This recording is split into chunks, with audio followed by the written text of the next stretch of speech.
Well, good morning, YouTube. All right, guys, amongst all the other projects I've got going on, we've got to work on this Gehl telehandler as well.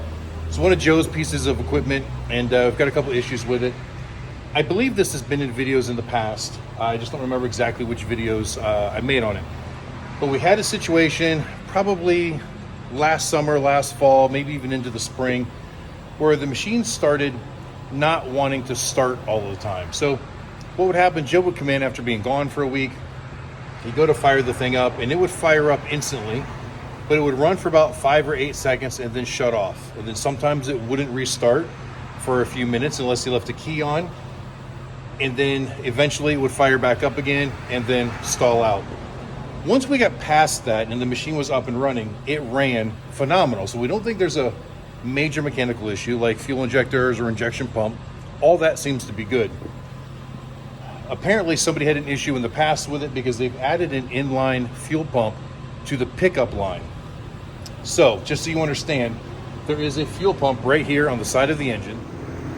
Right here. This is the low pressure fuel pump. It's got a little primer system on there. It is actuated by a push rod inside the engine. So kind of like an old small block or big block Chevy. As the cam is turning, there's a lobe on the cam that actuates a push rod. The push rod actuates the pump arm. It pumps fuel. That pump is designed to draw fuel from the fuel tank and supply it to the injection pump. The injection pump then high pressurizes it and sends it to the injectors. Somebody has added on an electric fuel pump that wasn't here from the factory to overcome the problem we were having. So right there's an inline filter and an inline pump on the pickup tube from the fuel tank to the low pressure pump. Now, in theory, in a properly operating system, you would not need that additional fuel pump. That puts 3 fuel pumps in the system, and it's really not necessary, except that there was a problem. And I guess whoever put that in there was thinking that they could pressurize the fuel system from the other side, push the air out of the system and get it to work. But it didn't always work. So in the past, what I had done is bled the whole system out, got all the air out, and then I went through and I snugged up all of the fuel line fittings. There's a lot of metal hard lines on here with the nuts, and they got an O-ring behind them, like a compression fitting type thing. And a lot of them I got a good 1/2 to 3/4 of a turn out of before they snugged up. And that made the problem go away for a while. It really seemed to make a difference. But on occasion, it's still giving us the trouble. So through the research I've done, it seems like that low pressure fuel pump is most likely the culprit. This unit is like a 2004, so it's 20 years old, and it wouldn't surprise me that fuel pump has got a leaky diaphragm in it, allowing air to get back into the system.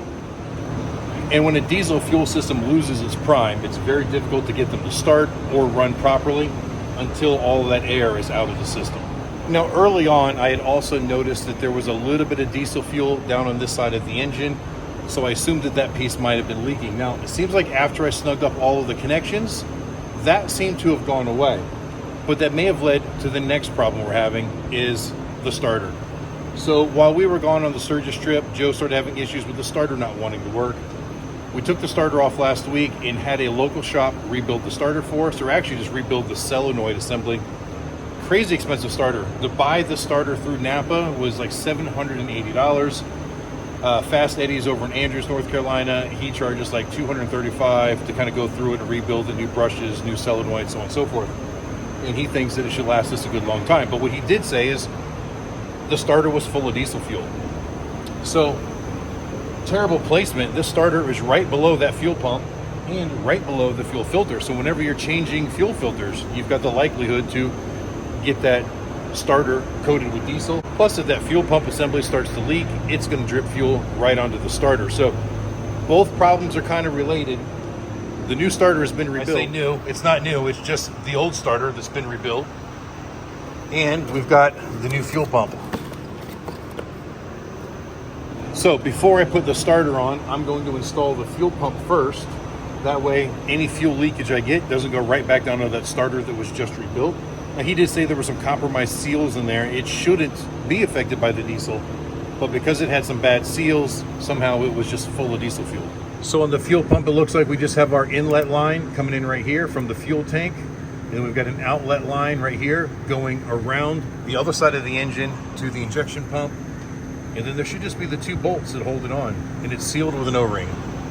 All right, so I've installed the new O-ring under the new fuel pump, and as you can see, it's a pretty simple and basic system.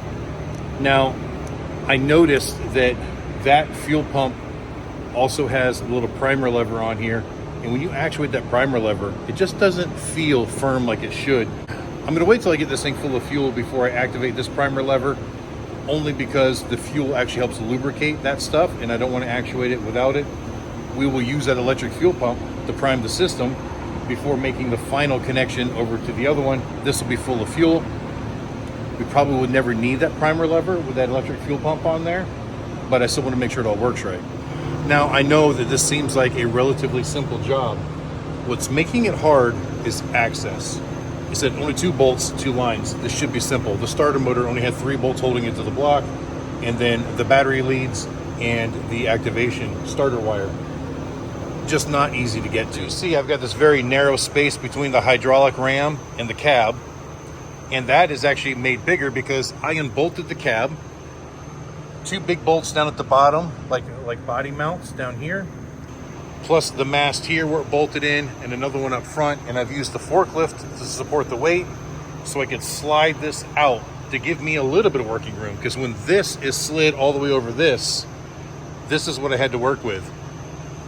And well, my big bear paws don't fit in areas like that very well. It's bad enough the body mount is still there, for the cab mount I should say. It's still kind of in the way, but with the cab moved away, it gives me a little bit more room to get in there and do what I got to do. It took probably twice as long to get the cab loose and off of here as it did to get the starter out. Just one of those jobs where it was poorly designed.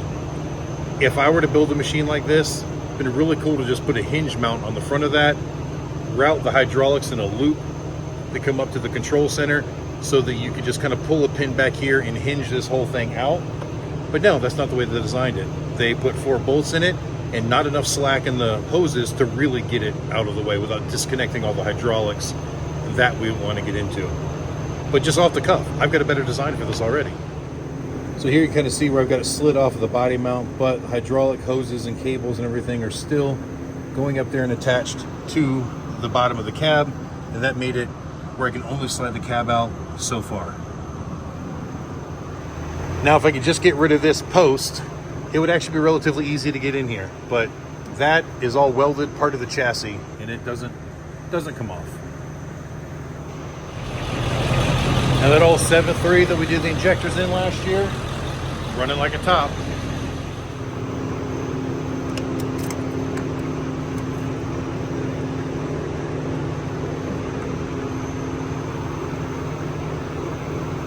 The fuel pump came off easy enough, and now I'm just kind of looking and comparing my fittings, and I do have a little bit of a difference. You see, this one has got a hose barb coming off of it for the feed line, where this one has a fitting that fits the other line. So I'm hoping I can just change those fittings out and use the old fitting on the new pump. That way I don't have to modify the fuel line.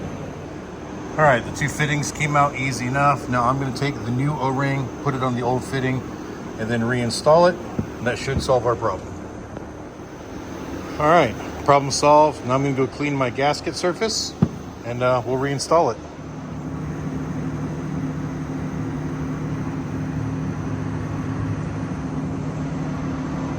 All right, so I dug the old seal out of the compression fitting, put a new seal on it. I've got the fuel pump lined up and the threads started but not tightened down all the way. I wanted to make sure I get everything lined up first, and then I will torque everything down. All right, everything is installed and hooked back up. Now, this fitting right here on the fuel filter housing is a bleeder, so I'm going to crack this loose just a little bit right there. All right, so with that crack loose, I should be able to go turn on the key. That electric fuel pump over there should prime this system up without me even having to use the lever right here.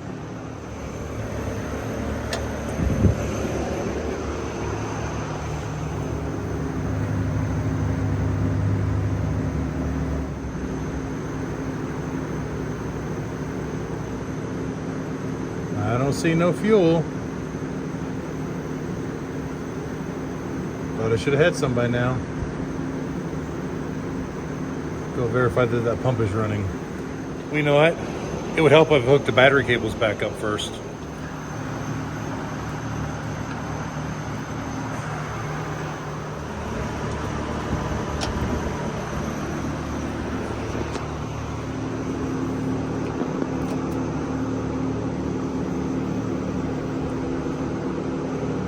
All right, guys, it took a few seconds, but there we go. With power going to the system, we are starting to get all the air purged out.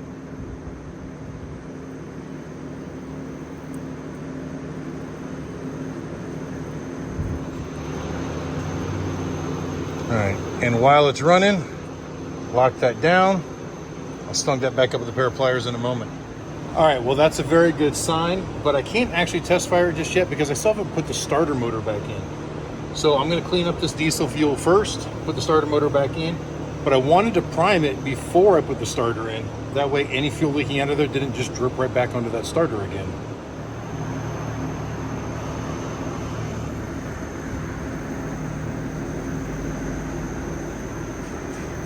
All right, so fuel pump is installed, starter is installed, all electrical connections are hooked back up.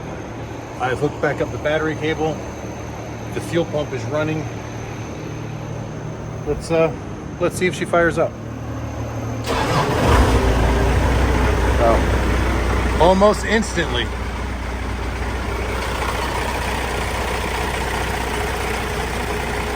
Now that was way faster than I expected for a first fire after having the fuel system open, but I think it was me priming it and letting that pump run for about a minute before I hit the starter button.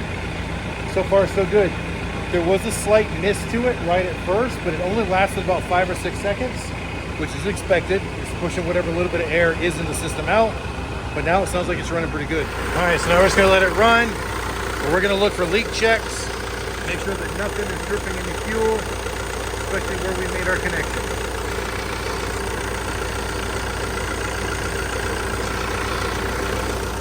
So I'm just gonna let it run for about 10, 15 minutes or so. We'll make sure that all of that air is purged out of the system. We'll also verify that there are no leaks. And if that's the case, it'll be time to put the cab back on. But that's gonna have to wait a little while because I've got a doctor's appointment in about half an hour. So I'm gonna run these tests. I gotta run and do that, and maybe I'll come back. Well, music to my ears. I let it run for 10 or 15 minutes. Multiple times I came over and checked for fuel leaks. I also checked for oil leaks. Remember, we did have to break a seal between the fuel pump and the cylinder head. No oil leaks, no fuel leaks, and the thing is running like a top. I revved it, multiple RPMs, held it there for a while, put some real pressure into the system. No leaks, and everything seems to be perfect. I even shut it off a number of times and restarted it immediately. It all worked well. So you can go to my doctor's appointment. He said I've got almost half an hour until I got to be there, and the appointment probably take me half an hour or so. With drive time, it's gonna be a good hour and a half, maybe 2 hours before I get back over here. So when I get back, if it fires up and doesn't have any issues after sitting, then we'll start bolting this cab back together. All right, I'm back, and it wasn't as long as I thought. Turns out the appointment went a little quicker than I thought, so it's only been about an hour and 15 minutes or so. Yeah, so we're gonna try this again, see if it fires right up.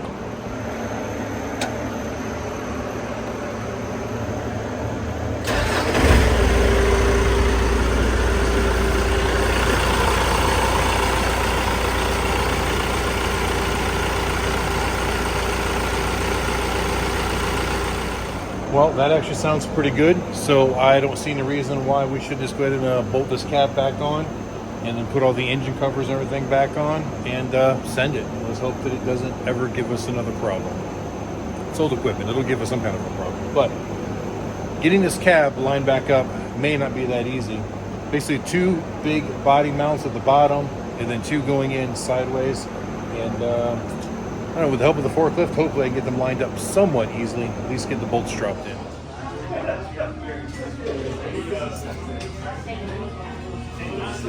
Well guys, I must apologize. I completely forgot to finish recording the rest of that video. But yeah, obviously I bolted the cab back on.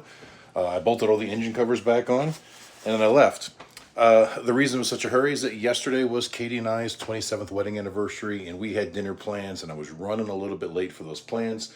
So I just kind of hurried up and did it, and then we left, had dinner, had a good night. But the machine's up and running really great. So I apologize for the little post-edit add-on here, but another project done. So I want to thank you guys for watching. I hope you enjoyed it. And until the next time I see you, keep those engines running.